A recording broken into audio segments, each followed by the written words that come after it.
Atos capítulo 12, nos diz assim o texto da palavra do Senhor.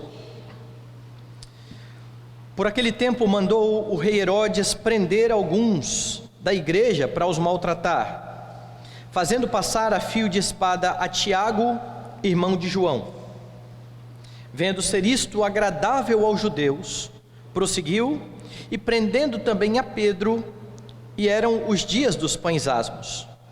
Tendo-o feito prender, lançou no cárcere, entregando a 4 escoltas de 4 soldados cada uma, para o guardarem, tencionando apresentá-lo ao povo depois da Páscoa.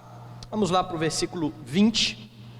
Ora, havia séria divergência entre Herodes e os habitantes de Tiro e de Sidom. Porém estes, de comum acordo, se apresentaram a ele, e depois de alcançar o favor de Blasto, camarista do rei, pediram reconciliação, porque a sua terra se abastecia do país do rei. Em dia designado, Herodes, vestido de traje real, assentado no trono, dirigiu-lhes a palavra, e o povo clamava: é voz de um Deus, e não de homem.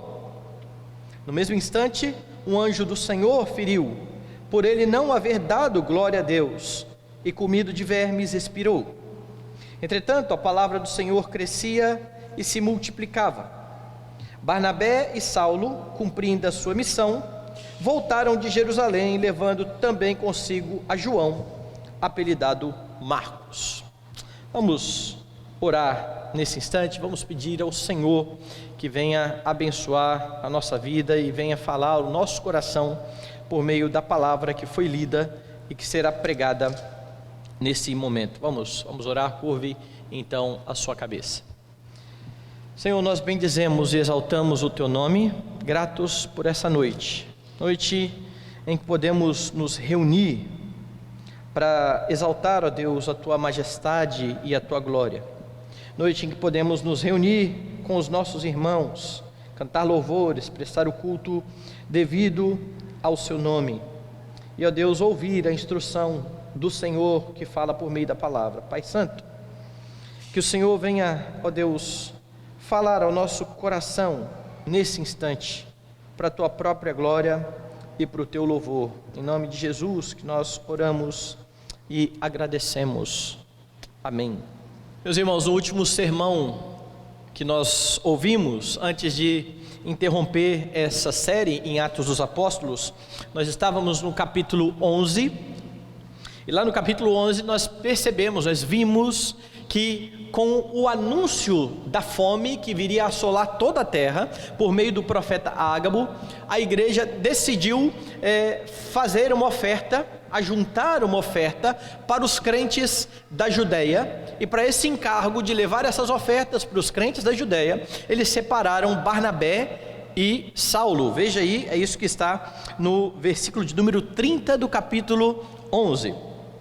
O que eles com efeito fizeram, enviando-o aos presbíteros por intermédio de Barnabé e Saulo. Quando você vai lá para o final do capítulo 12, que foi o capítulo que nós lemos, você tem o seguinte no verso de número 25: Barnabé e Saulo, cumprida a sua missão, voltaram de Jerusalém, levando também consigo a João, apelidado Marcos. Então ele está narrando, Lucas aqui, o final da missão de Barnabé e de Saulo. Que missão foi essa? Exatamente a missão de levar aos irmãos da Judeia os donativos que a igreja tinha ajuntado. E entre esse relato da ida dos apóstolos e da volta dos apóstolos, Lucas insere aí o texto que nós lemos nessa noite. E alguns comentaristas têm entendido que a expressão que aparece aqui no versículo 1, repare aí, por aquele tempo, ela vai indicar que os fatos que estão narrados aqui, eles não estão necessariamente numa ordem cronológica. Ou seja, quando Lucas diz por aquele tempo, ele quer situar o episódio dizendo que isso aconteceu de fato com a igreja, mas não necessariamente antes da fome. Possivelmente, alguns dizem que isso aconteceu depois do episódio, inclusive dos apóstolos terem voltado de entregar lá os donativos para aquela igreja. E este episódio então estaria aqui para demonstrar como que foi que a igreja continuou o seu avanço a despeito de todas as dificuldades. Veja, estão brotando dificuldades de todos os lados. Você tem a dificuldade da perseguição, que tinha cessado por algum tempo, foi isso que nós vimos capítulos atrás. Agora você tem a dificuldade da fome que virá assolar a terra, mas ainda assim a igreja continua evangelizando, a igreja continua crescendo, o nome do Senhor continua sendo proclamado. E Lucas insere então esse relato para demonstrar exatamente esse avanço da igreja a despeito de todas as coisas. E veja, a igreja está aqui sob perseguição. Verso 1: por aquele tempo mandou o rei Herodes prender alguns da igreja para o maltratar. E aqui você não pode confundir os reis, certo? Esse Herodes que aparece aqui não é o mesmo Herodes que aparece no começo dos evangelhos. Esse Herodes aqui já é o neto daquele Herodes que aparece lá no início do evangelho de Mateus, no capítulo 2. E alguns historiadores afirmam de forma bem categórica que este Herodes aqui era casado com uma judia, e o fato dele ser casado com uma judia dava a ele o direito de alegar uma ascendência entre os judeus, e é por isso que ele está aqui com influência no meio do povo judeu, como nós vamos ver no texto, e explica exatamente o que está ocorrendo na narrativa que foi lida.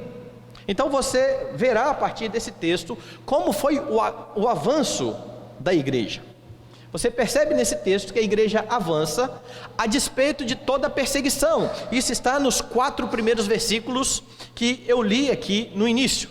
Você percebe de forma bem clara, e Lucas começa a informar que Herodes manda prender alguns cristãos, e ele fala o objetivo que Herodes tinha com isso. Veja aí de novo no verso 1: por aquele tempo mandou o rei Herodes prender alguns da igreja para os maltratar.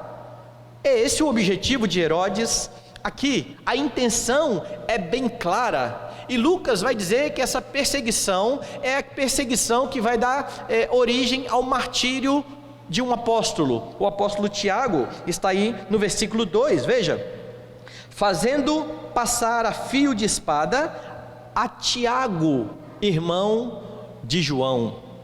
Tiago é o primeiro apóstolo aqui que vai ser martirizado. Ele vai passar ao fio da espada. E o que está acontecendo? Veja, Herodes, com a sua ascendência judaica, parece que quer ser visto aqui com bons olhos pelo povo judeu. Desde o princípio da igreja cristã, os cristãos estão sendo acusados de adorar um falso Deus. Lembram-se dos textos anteriores, que eles são levados diante do sinédrio, acusados de falar contra Deus e contra o templo? Pois bem, eles estão de fato sendo acusados disso, de pregar um Deus estranho, não só pelos judeus. Paulo vai ser acusado disso mais à frente, quando ele pregar no meio dos gentios, no povo pagão.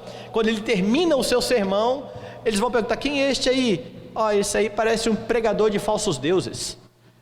A igreja está o tempo todo com esse tipo de ameaça. E por que você tem que saber disso aqui neste momento? Abra o texto de Deuteronômio.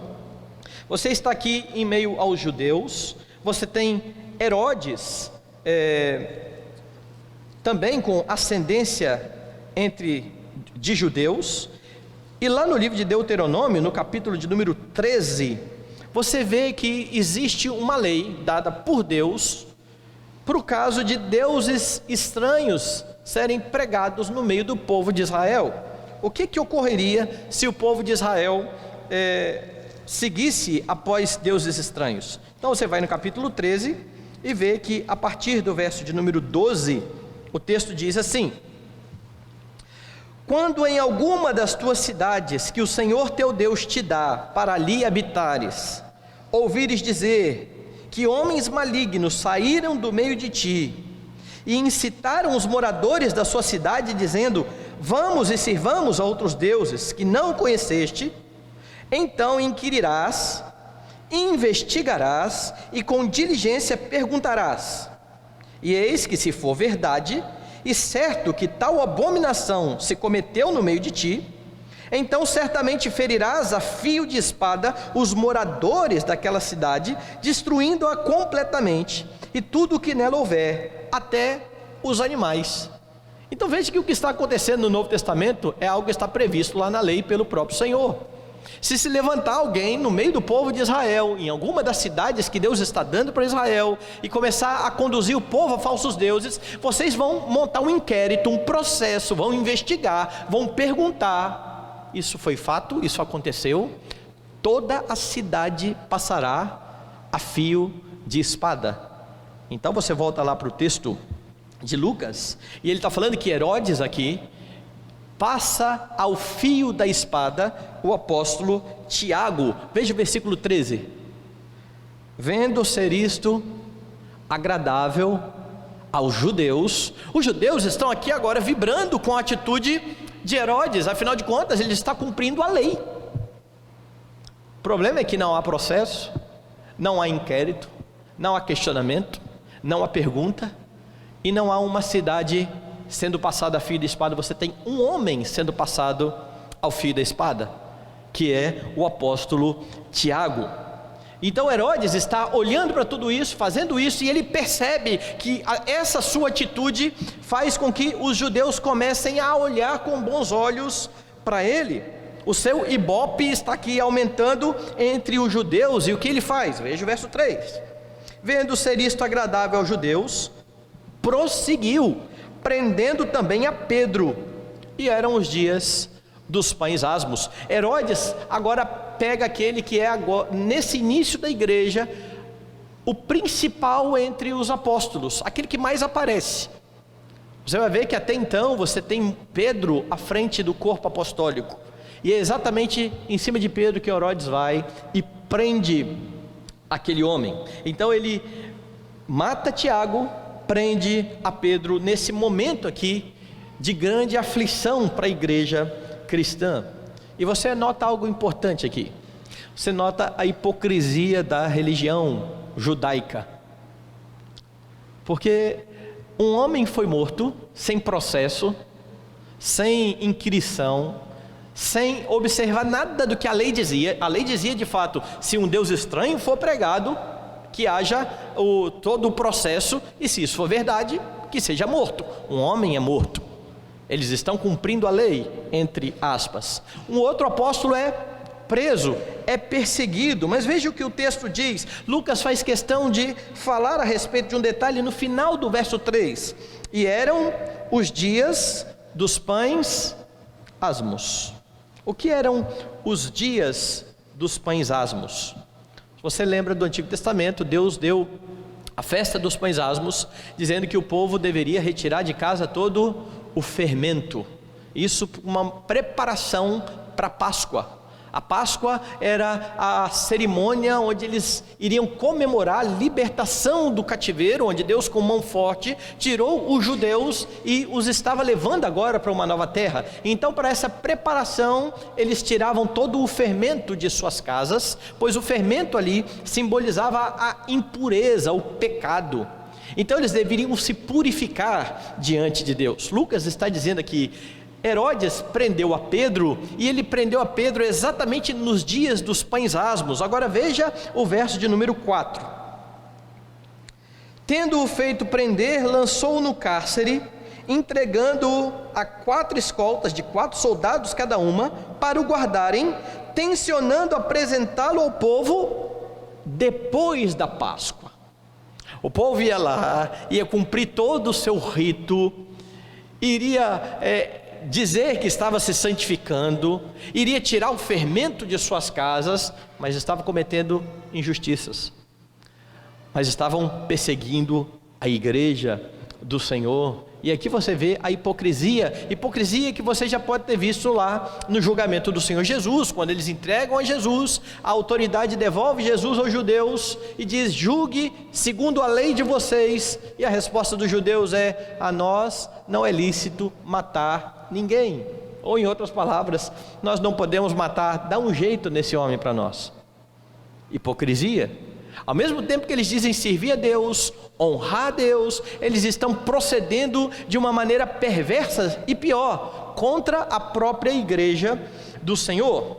E o que acontece aqui no verso 4 é que quando Herodes prende a Pedro, ele coloca uma forte escolta em torno de Pedro. Diz o texto, ele entrega a 4 escoltas de 4 soldados cada uma. E por que Pedro, um apóstolo, está com tanta gente em torno dele assim? O que explica isso? Possivelmente o que tinha acontecido já anteriormente. Os apóstolos eram presos e Deus os livrava da prisão. Daí a pouco eles iam procurar na prisão, cadê esses homens? Herodes está sabendo de tudo isso que está ocorrendo, e ele coloca Pedro muito bem vigiado. A igreja está sendo perseguida, ela está sendo vigiada, ela está sendo alvo de grande perseguição por parte das autoridades e também da religião majoritária naquele tempo. Nesse primeiro ponto, então, o que você vê? A igreja está crescendo, mas as perseguições começam a ser vistas novamente. Ela experimentou um tempo de paz, e agora Herodes começa a matar um, levar outro para a prisão. O que é que vem pela frente? E essa é uma questão que nós devemos pensar como igreja. O que é que vem pela frente? Nós vivemos num país onde, graças a Deus, há liberdade religiosa. Liberdade que não é bem vista por muitos, onde muitos vão querer tolir aquilo que a igreja faz. Essa semana saiu um texto na revista Veja falando exatamente a respeito disso, da questão da liberdade religiosa, que na minha opinião foi muito mal compreendido o texto. Eu particularmente gostei muito do texto, mas muitos pastores têm se levantado aí durante essa semana para dizer que o articulista da Veja está perseguindo os evangélicos. Se você tem acesso à revista ou vê o texto, dê uma olhada depois com mais calma, e você vai dar uma olhada que é exatamente o oposto. O que o articulista está fazendo é mostrar que aqueles que se autodenominam os cidadãos de bem do país, a classe pensante do país, que são na sua maioria de esquerda ou de outros países, eles não conseguem conviver bem com a liberdade religiosa. E por conta disso, eles começam a ficar com medo desse crescimento da bancada evangélica, esquecendo, eles que falam tanto de democracia, que eles só estão lá, os evangélicos, porque o número de evangélicos tem crescido no país. Já são 1/3, diz lá o articulista. E o que ele está fazendo de fato é espetando essa classe pensante que fica querendo tolir aqueles que são evangélicos de expressarem as suas opiniões, principalmente em dias que nós estamos vendo essas exposições desavergonhadas que acontecem no país, onde homens nus são colocados para as crianças se apalparem, onde obras, entre aspas, de arte mostram cenas despudoradas. Mas quem se levanta contra isso é retrógrado, é tudo isso. Então o articulista está batendo exatamente isso. Quem é a favor dessa arte incômoda deve estar preparado também para essa gente incômoda, que são os evangélicos. Mas ele cita exatamente essa questão da liberdade religiosa. Muitos veem mal a liberdade religiosa, e se eles pudessem, eles perseguiriam a igreja. Isso é verdade? É verdade. E a minha pergunta aqui é: você está preparado para um dia que a igreja começar a passar por perseguição? Porque nós gozamos de algo muito bom no Brasil, que é poder falar a respeito da nossa fé e ninguém falar nada. Nós temos liberdade de culto. Nós podemos nos reunir aqui e ter o nosso culto. À frente da nossa igreja nós temos um outro tipo de religião, e eles estão ali prestando o culto deles. E se você olhar por Vitória nessa noite, você vai ver vários tipos de religiões diferentes, e todos têm liberdade para cultuar a Deus. Mas e se a perseguição às igrejas protestantes, sobretudo, começarem? Há uma perseguição velada, não violenta como essa que está acontecendo aqui, mas mais no campo das ideias, e muitos crentes não estão preparados nem para essa, quanto mais para uma perseguição, onde de fato você pode correr o risco de sofrer por causa da sua fé, tal como ocorre, por exemplo, lá no Oriente, com aqueles que estão sendo perseguidos pelo ISIS, onde cristãos são decapitados, Você já pensou a respeito disso? Mas se você já pensou a respeito disso, você tem que saber que você deve estar preparado para essas coisas, e você deve ter a plena convicção de que a igreja continuará avançando a despeito da perseguição. É isso que está acontecendo aqui.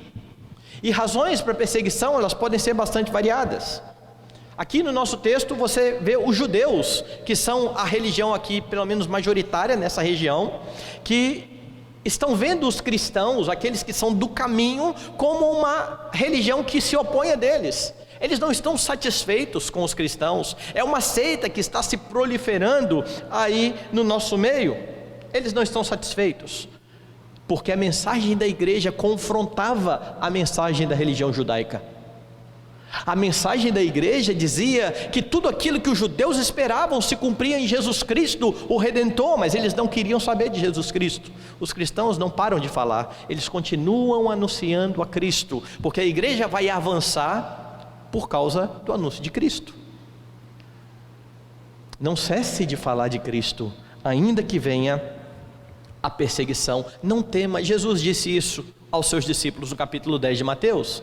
Não temam, continuem a falar. Se vocês forem perseguidos numa cidade, fujam para outra, mas não temam aqueles que podem matar o corpo e não podem matar a alma. O que eu estou anunciando a vocês aqui, as ocultas, vocês vão anunciar para todos, porque a igreja tem uma mensagem a respeito de um Salvador e de um Redentor, e essa mensagem deve ser pregada. A igreja está sofrendo perseguição também de Herodes, mas aqui é uma perseguição mais política, porque Herodes quer ser bem visto por aqueles que são a maioria ali no seu reino, certo? E é por isso que ele começa agora a maltratar a igreja. Você tem no mesmo reino judeus e cristãos que começam a se afastar por conta das suas convicções e das suas crenças. De que lado eu vou ficar? Eu que sou o governante, eu vou ficar do lado da maioria, e para que a maioria seja agradada, nós vamos perseguir esses que são poucos. A perseguição pode vir por várias razões, e nós temos visto isso acontecer. Nós temos visto os valores cristãos sendo atacados na nossa sociedade, o governo se colocando contra isso. Pegue de anos recentes para cá, nós já vimos a lei da palmada, que diz que os pais não poderiam disciplinar os seus filhos, a questão do casamento homossexual. Agora, mais recentemente, o que eu citei, essas exposições de arte, entre aspas, que expõem crianças ao pensamento da ideologia de gênero, e a igreja que se posiciona a respeito disso é atacada como sendo reacionária. Vá em sites, em páginas de ateus, e vocês vão ver o que eles estão falando a respeito da igreja. O grande problema nosso é exatamente a igreja, porque é a igreja que se coloca contra todas essas coisas. Os veículos de comunicação, numa campanha ferrenha para que estes valores anticristãos estejam na sociedade, isso vai continuar acontecendo, isso vai continuar crescendo, e você não pode ficar desanimado e nem alheio a isso, porque do mesmo jeito que a igreja sofreu perseguição no passado, a igreja vai sofrer no presente, mas ela continua a crescer, ela continua a proclamar, ela continua avançando.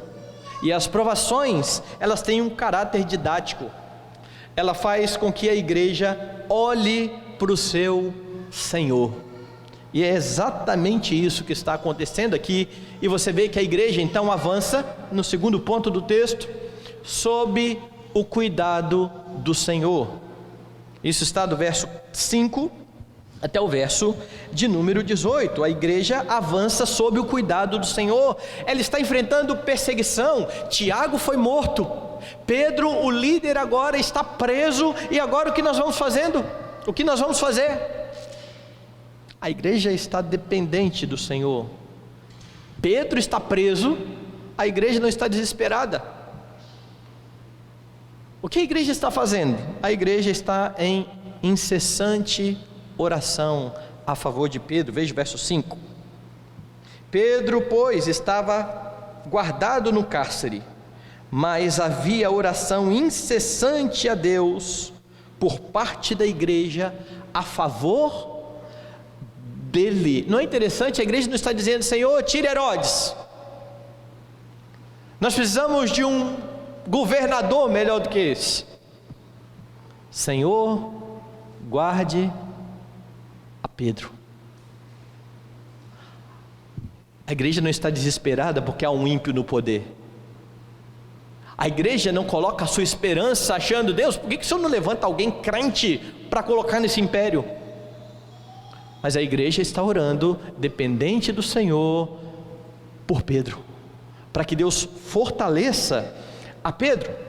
E o que ocorre é que você vê o cuidado do Senhor quando Deus responde aqui a oração da igreja. Porque perto da apresentação de Pedro perante os judeus, logo depois da Páscoa, você vê mais um milagre aqui ocorrendo. Pedro vai ser visitado na prisão por um anjo, e o anjo vai levá-lo para fora. Veja verso 6. Quando Herodes estava para apresentá-lo naquela mesma noite, Pedro dormia entre dois soldados. Veja, a escolta que ele colocou foi grande, e eles estavam o tempo todo, agora imagine a cena: Pedro está preso, e mais do que isso, um soldado dormindo de cada lado dele, e Pedro está dormindo, Pedro está tranquilo, Pedro está aqui com insônia, pensando: o que eu estou fazendo aqui na cadeia? Eu não fiz nada para estar preso, por que Deus está deixando eu passar por isso?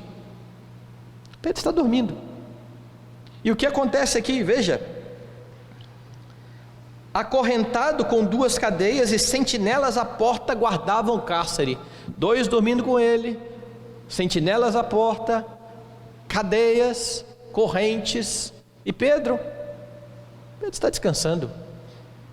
Pedro já esteve nessa situação. Pedro conhece o seu Senhor. Pedro sabe quem é o soberano.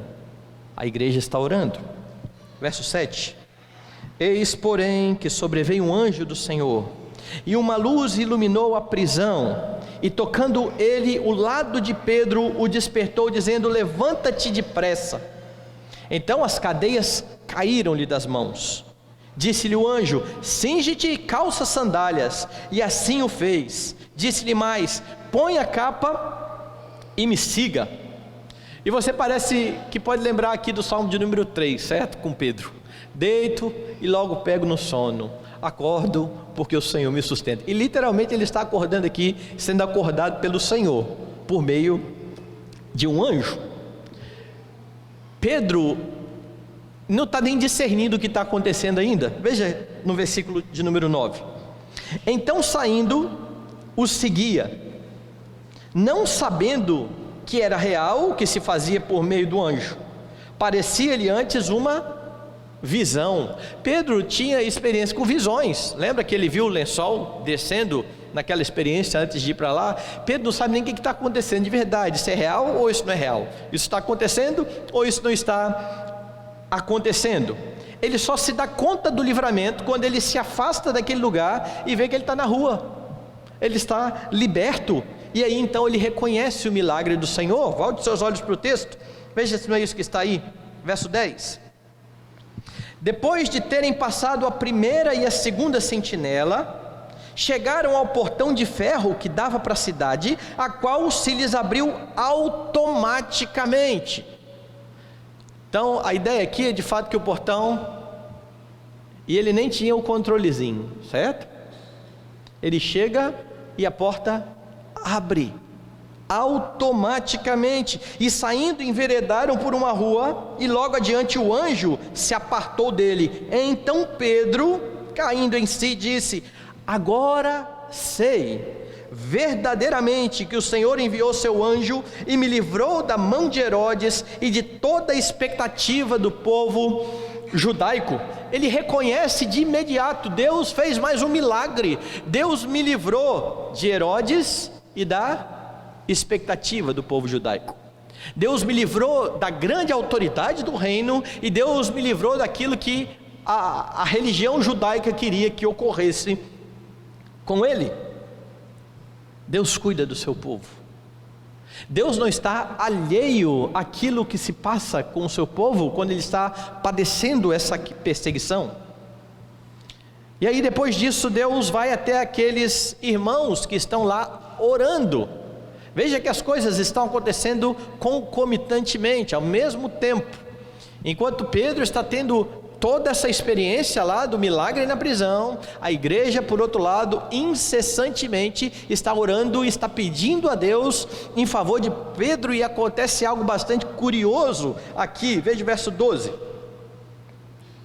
Considerando ele a sua situação, resolveu ir à casa de Maria, mãe de João, cognominado Marcos, onde muitas pessoas estavam congregadas e oravam. Pedro sabia que a igreja estava reunida, ele tinha certeza de que aqueles irmãos estariam ali naquele lugar. E no verso 13, quando ele bateu ao postigo do portão, veio uma criada chamada Rode ver quem era. Reconhecendo a voz de Pedro, tão alegre ficou que nem o fez entrar, mas voltou correndo para anunciar que Pedro estava junto ao portão. E a cena aqui chega a ser inusitada, certo? Essa mulher vai na porta, o que está acontecendo? Agora imagine, Tiago está preso, ou Tiago está morto, Pedro está preso, a igreja está orando e pedindo e rogando ao Senhor, eles estão a portas fechadas, e de repente, e aí, quem é? Rode vai até a porta, e antes dela chegar para ver, ela reconhece, é Pedro.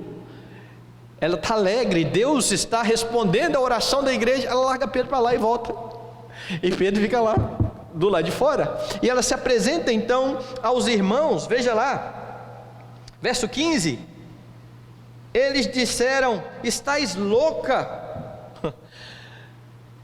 Como é que pode isso? A gente sabe que ele está preso,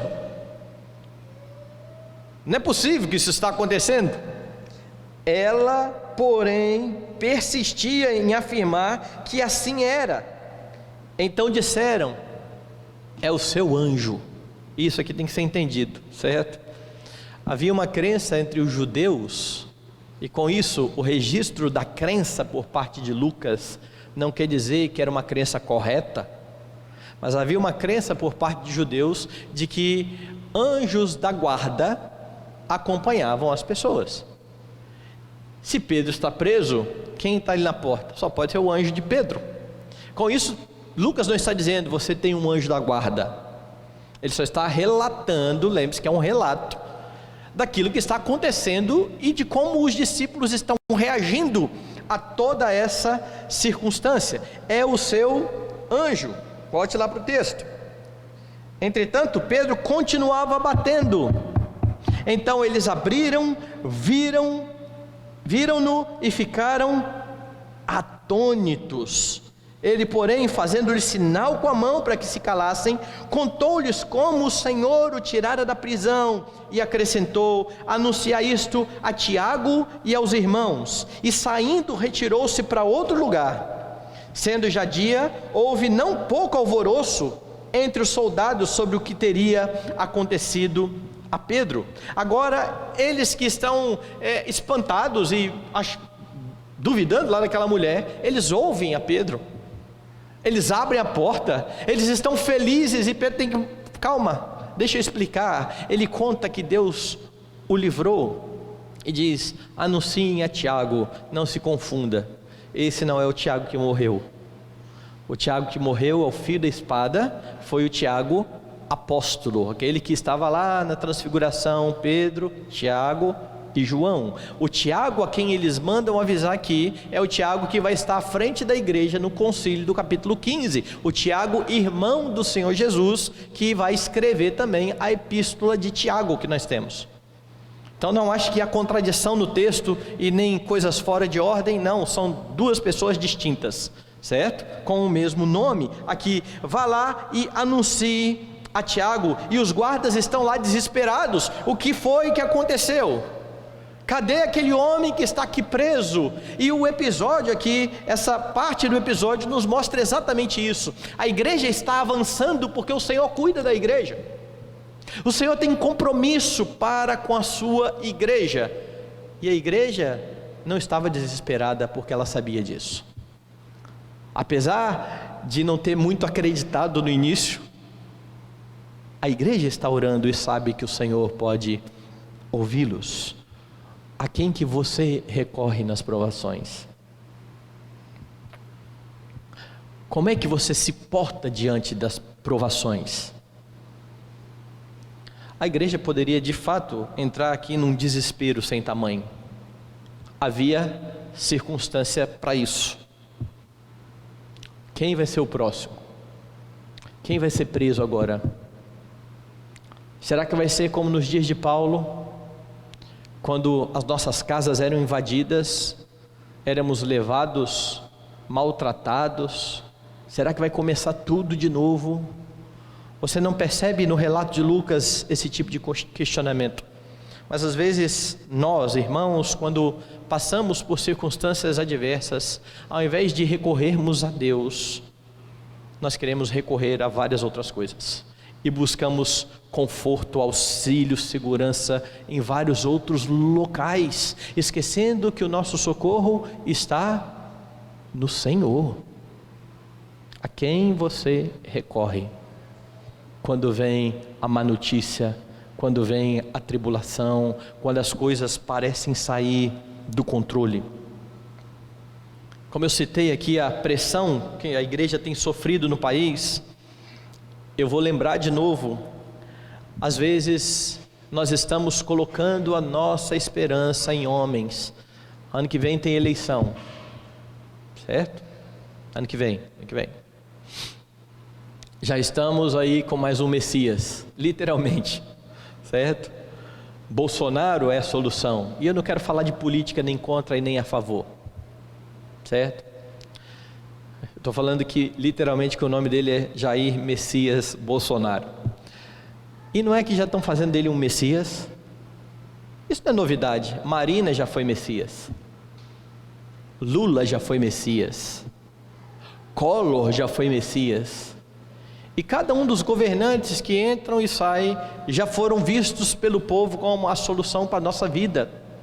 Tudo vai mudar se a gente tiver uma pessoa mais direita lá, e por mais que eu acho que devamos votar em pessoas que de fato tenham uma moral e uma postura conservadora, mais de acordo com a Bíblia, eu sei também que nós não podemos colocar esperança nestas coisas e nestes homens, porque são homens como nós, sujeitos às mesmas tentações como nós, e sujeitos a se corromperem como qualquer um e como nós. A nossa esperança não pode ser agora, ano que vem vai sair esse governo, agora sim a coisa vai engrenar. A nossa esperança continua sendo o Senhor. Não confie em falsos messias, por melhores que eles se apresentem e que talvez sejam, mas não são eles que dão o tom para a nossa nação. É o Senhor que, segundo a Escritura, inclina o coração do rei para onde ele bem entende. Ou será que o Senhor está alheio a tudo isso que está acontecendo no nosso país? Ou será que ele estava doido para mudar isso de uma hora para outra e não está conseguindo? Quais são os propósitos que Deus tem para a sua igreja, quando a sua igreja passa pelo que está passando? Quando essa pressão está o tempo todo e se apertando a cada dia mais? A nossa oração não tem que ser simplesmente mude o governo. A nossa oração é: Senhor, sustente a nossa vida, sustente Pedro na prisão, sustente a nossa vida, para que, vindo um bom governante ou não, a igreja continue proclamando o Redentor, mesmo que para isso tenha que se colocar contra as religiões majoritárias, mesmo que para isso tenha que desobedecer leis que vão contra a palavra de Deus, porque a nossa postura como cumpridores da lei é, desde que o governo não fira o princípio da Escritura, acima do presidente, acima do governador, do prefeito, de qualquer um, está o Senhor Deus que rege toda a terra, e esse continua cuidando da igreja. Você lembra de Isaías, quando morreu Uzias? O grande rei Uzias morreu, e agora, que faremos nós? No ano da morte do rei Uzias, eu vi o Senhor assentado num alto e sublime trono.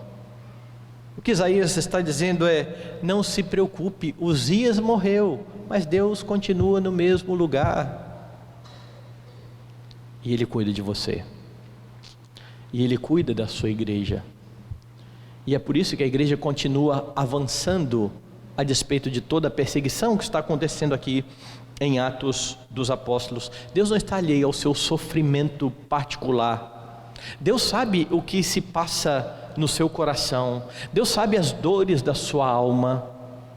Confie nele. Confie no cuidado dele, independente das circunstâncias. Porque ainda que Ele cuide do seu povo, quando nós pensamos assim, Deus cuida do seu povo, nós pensamos o quê? Ele livrou Pedro da prisão, mas nós esquecemos que Tiago foi passado ao fio da espada. É o mesmo Deus, e é o mesmo cuidado. Ele não deixou de cuidar da igreja porque Tiago passou ao fio da espada, mas quando nós pensamos em cuidado, nós pensamos em cuidado à nossa maneira, certo? Ele vai livrar Pedro da prisão, Ele vai me livrar da minha tribulação. Talvez não, talvez a tribulação seja o cuidado de Deus para com a sua vida, para fazer com que você seja mais parecido com Jesus Cristo. É isso que você entende quando Paulo diz que todas as coisas cooperam para o bem daqueles que amam a Deus, daqueles que são chamados segundo o seu propósito. Paulo não tinha em mente coisas boas somente aos nossos olhos, mas boas aos olhos de Deus, de fazer do seu povo semelhança do seu Filho, pois essa foi a razão da nossa eleição. Então talvez o cuidado de Deus para com sua vida seja exatamente a tribulação que você enfrenta, e você deva olhar para tudo isso como Tiago ordena. Tiago, agora sim, esse que foi mandado ser avisado aqui: meus irmãos, tende por motivo de muita alegria o passardes por várias provações, porque elas têm por fim nos tornar maduros, e isso é cuidado. Não encare cuidado de Deus como Deus fazendo tudo o que você acha que deve ser feito. Encare como como o Salmo 23, e a visão que você tem ali de Davi a respeito do pastor. O pastor é meu, certo? Quem é esse pastor que é meu? O Senhor. E se o Senhor é o meu pastor, nada me faltará, porque Ele vai me levar para as águas de descanso. E ainda que eu ande no vale da sombra da morte, nada vai me ocorrer. Pensa numa discrepância: águas de descanso, vale da sombra da morte. Mudou totalmente o cenário. O pastor é o mesmo. O pastor é o mesmo. O pastor que leva para tomar água é o pastor que conduz no vale da sombra da morte. Nós precisamos temer, nós precisamos confiar no Deus que sustenta a sua igreja, o seu povo, no Deus que governa a nossa vida, e é por isso que nós precisamos clamar, orar a Ele, porque Ele ouve as nossas orações, e Ele sempre as atenderá segundo a sua boa vontade. Como eu disse, no caso de Pedro foi livre, mas no caso de Tiago, a vontade de Deus foi que ele fosse martirizado. Você não sabe qual é a vontade de Deus para a sua vida, você não precisa saber. Você precisa saber quem é o Deus a quem você serve. Ele continua no controle de todas as coisas. Confie no cuidado do Senhor pelo seu povo, tanto pessoalmente quanto corporativamente. A sua igreja é cuidada por Ele. E Hebreus nos dá uma notícia maravilhosa. Abra lá, capítulo 4, a respeito do nosso cuidador. Hebreus capítulo 4, verso 14. Tendo, pois, a Jesus, o Filho de Deus, como um grande sumo sacerdote que penetrou os céus, conservemos firmes a nossa confissão. Você tem a Cristo, Ele é o seu sumo sacerdote. Fique firme na sua fé, conserve firme a sua confissão. Sabe por quê? Porque não temos sumo sacerdote que não possa compadecer-se de nossas fraquezas. Antes, ele foi tentado em todas as coisas à nossa semelhança, mas sem pecado. Ele sabe o que nós passamos, porque ele sofreu tal qual nós sofremos. Ele foi provado tal qual fomos provados, sem pecado. Então, diante dessa realidade, diz aí o escritor de Hebreus: acheguemo-nos, portanto, confiadamente junto ao trono da graça, a fim de recebermos misericórdia e acharmos graça para socorro. Quando? Em ocasião oportuna. Mas quem decide a ocasião oportuna é o Senhor. Então confie que Ele está cuidando de você, e que em ocasião oportuna Ele será gracioso e misericordioso. Busque a Jesus Cristo em meio às suas aflições, conte com o seu cuidado. Por último, a igreja avança pautada na glória de Deus. A igreja avança a despeito da perseguição, a igreja avança sob o cuidado do Senhor, a igreja avança pautada na glória de Deus. Verso 19 até o verso de número 25, o relato agora volta novamente para focar em Herodes. Veja que ele foi relatado por Lucas como um governante que quer agora chamar a atenção dos judeus para ele mesmo. Ele está perseguindo a igreja, ele está maltratando a igreja para que os judeus o vejam bem. E quando ele vê que os judeus começam a vê-lo com bons olhos, ele aperta ainda mais a perseguição. Ele vai lá e prende ao apóstolo Pedro. E agora ele reaparece aqui no relato. Em que momento?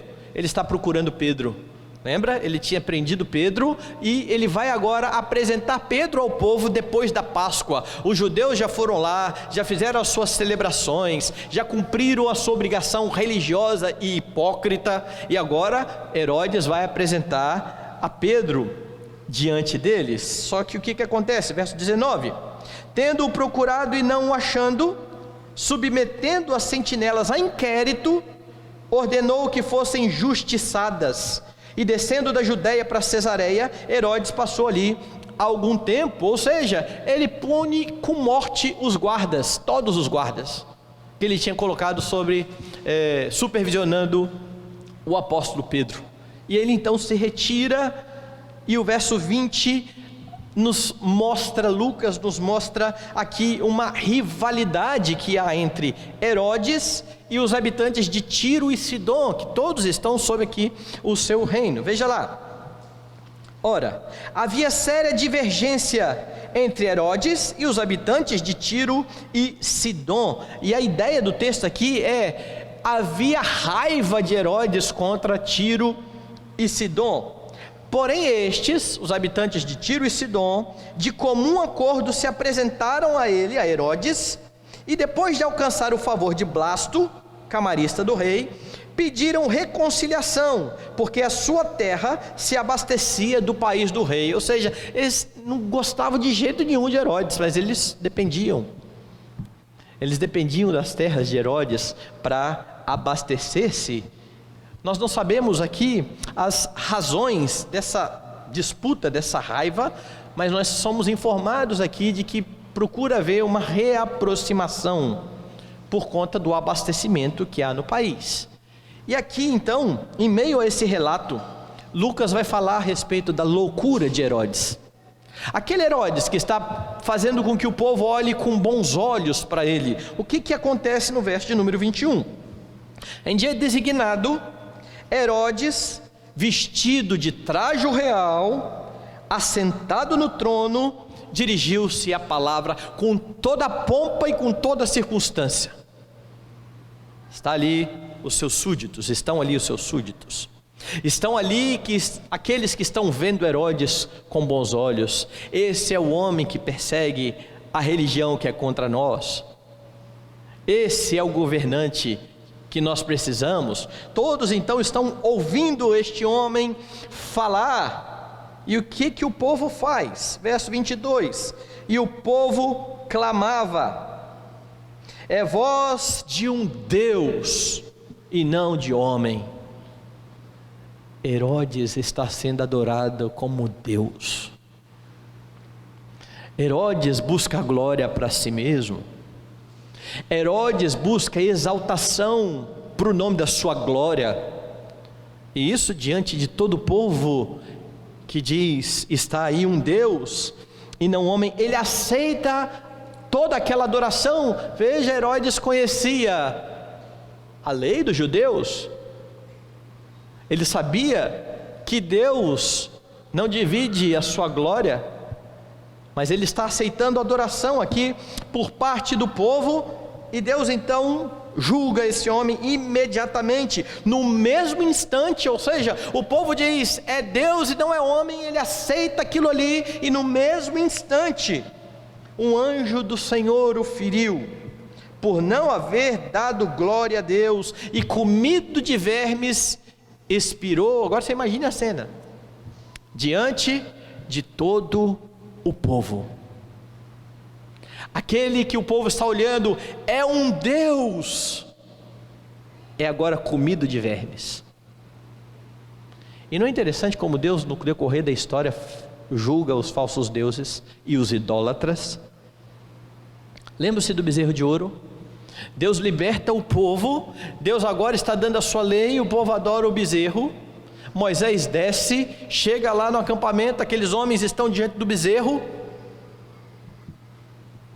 Aquele bezerro vai ser transformado em pó, aquele bezerro vai ser colocado na água, os idólatras vão beber do bezerro, e o bezerro vai para lugar escuso. Esses são os seus deuses. O que Deus está fazendo aqui é: esse é o seu Deus, um Deus que não resiste a um verme.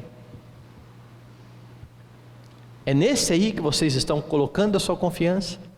Lembra-se de Nabucodonosor, que se exalta e no final termina como um animal. Deus não divide a sua glória.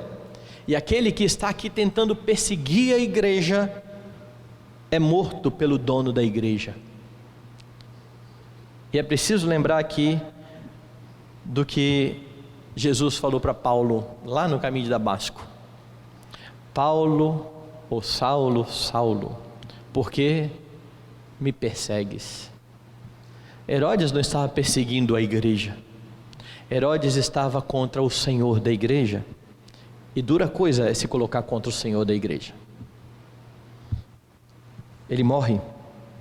Deus mostra a nulidade dos falsos deuses, e o contraste é estabelecido. Veja, ao mesmo tempo em que Deus não divide a sua glória, e ele mata o rei que se proclama Deus, verso 24: entretanto, a palavra do Senhor crescia e se multiplicava. A despeito disso, ainda que tudo isso esteja acontecendo, a igreja avança, a igreja cresce, a palavra do Senhor continua crescendo e se multiplicando, e esse é o foco da igreja: Deus e a sua glória. Um falso Deus é julgado aqui para demonstrar exatamente isso, que Deus é o único que deve ser adorado e exaltado, e a igreja está crescendo e avançando para que o número de pessoas que adoram o único Deus verdadeiro cresça, se estabeleça, se expanda. Deus não permitirá que nada nem ninguém roube a sua glória, e a igreja deve ter isso em mente: a glória de Deus como razão da sua existência. Tudo aquilo que a igreja faz deve louvar o nome da glória de Deus. O testemunho cristão é importante, não para que você seja bem visto pelas pessoas, mas para que Deus seja glorificado. O evangelismo é para a glória de Deus, é para que Deus seja exaltado na salvação e também na reprovação de pecadores, e não para encher a igreja e a gente arrecadar mais. O culto que nós prestamos é para exaltar o Senhor e não para agradar pecadores.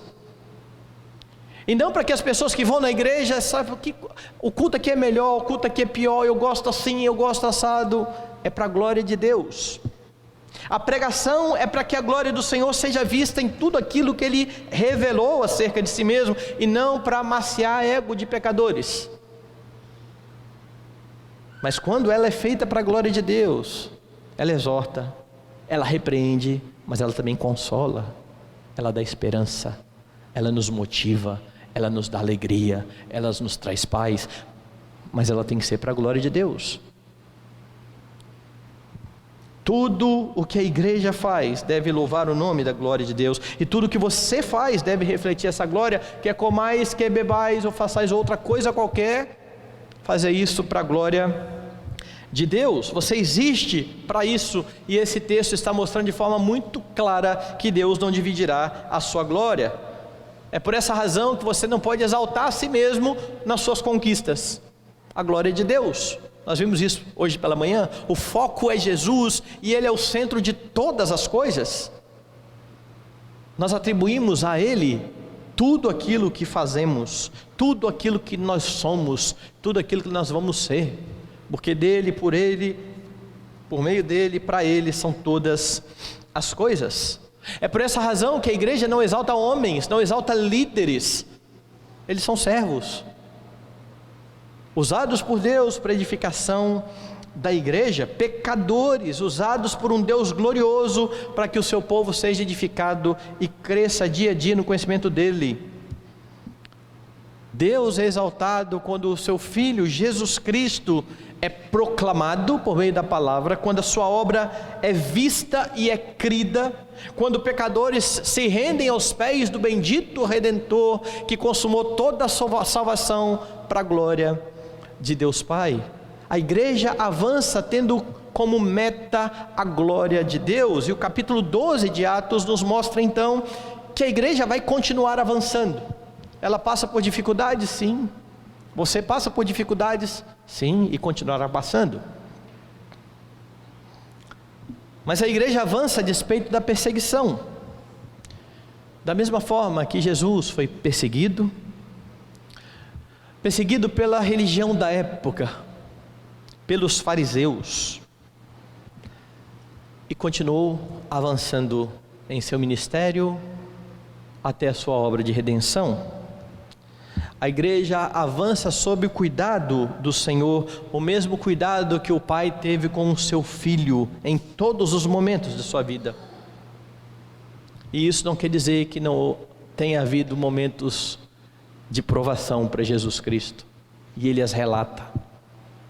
Ele diz aos discípulos: vocês têm me acompanhado em todas as minhas provações. Mas o Pai estava constantemente cuidando de Jesus Cristo, o trouxe vitorioso da morte para a vida, o levou de volta aos céus, a fim de que você tenha reconciliação. A igreja avança pautada na glória de Deus, e o Senhor Jesus Cristo é o grande exemplo daquele que glorificou o Pai em toda a sua vida. Lembra-se da oração dele? Lembre-se: eu te glorifiquei na terra, consumando toda a obra que me confiaste a fazer. E aí então ele fala: agora me glorifique, Pai, com a mesma glória que eu tive antes que houvesse mundo. A igreja avança pautada na glória de Deus, exaltando a majestade do Senhor, com os olhos bem fitos em seu Filho Jesus Cristo, pois é por meio dele, que é a plenitude do Deus invisível, que o Pai se mostra. É Ele que nós contemplaremos quando estivermos na glória para todo sempre, como Ele mesmo disse para Filipe, quando disse: nos mostre o Pai. Quem me vê a mim, vê o Pai. Nós o veremos em todo o esplendor da sua glória, pois foi para isso que Ele encarnou. O Verbo se fez carne, habitou entre nós, e vimos a sua glória. Glória como semelhante do unigênito do Pai. Não fique preocupado com as tribulações que assolam a sua vida. Não fique preocupado se você ainda vai passar por mais tribulações. Talvez eu te dê uma notícia, você vai. A igreja também vai, não se preocupe com isso. A despeito disso, continue confiando no Senhor da igreja, naquele que fará a sua igreja avançar, naquele que começou uma boa obra na sua vida e que vai consumá-la até o dia de Jesus Cristo. E com essas convicções, você poderá viver para a glória dele, exaltando o nome da sua glória em toda e qualquer situação. Que ele nos ajude, que ele nos fortaleça, que ele nos firme cada dia mais nas convicções que vêm da sua palavra.